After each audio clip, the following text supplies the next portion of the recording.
So diri mga idol, ako gyud siyang gikuhaan og video sa layo-layo kanang full gyud siya sa video. So diha makita mga idol ang iyang kagwapo.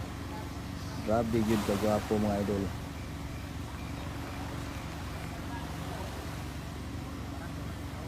For today's video mga idol, so karon mga idol, balik na po ko karon mga idol.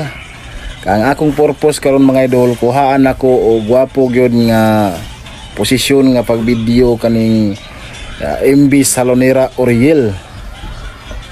So karon mga idol, kompleto na gyud o almost 100% na gyud ang iyang mga design mga idol.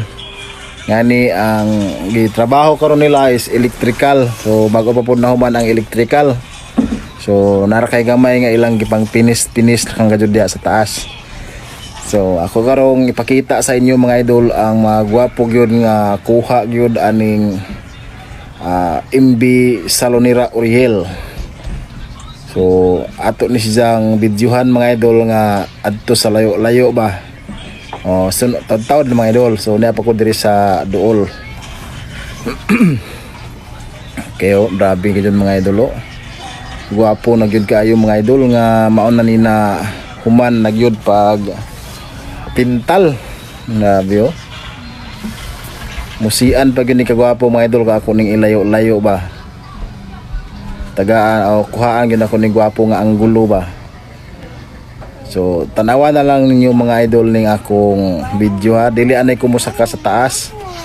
Kay medyo tapay lang gi trabaho gamay para makapokus pud sila. So niya ako karon akong ipakita sa inyo ang mga anggulo nga gwapo nga anggulo nga niya diri sa layo-layo gyud ko nag-video. Okay. So enjoy na lang tanawon mga idol ha, kaya yun ang gikuhaan mga idol og clip diri sa layo-layo. Okay, start na ta. So kani mga idol niagi ko sa layo-layo ba. So inana ang iyang porma.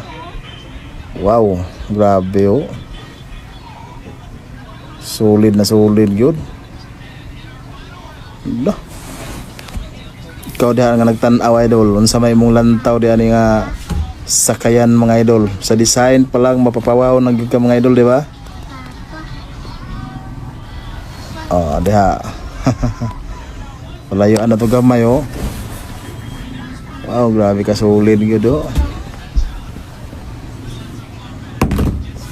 Kadto nang gi-PM na mga idol nga gusto magpahimo mga idol. So inana ra nga style atong himuon mga idol ha. Diba gusto niyo kanang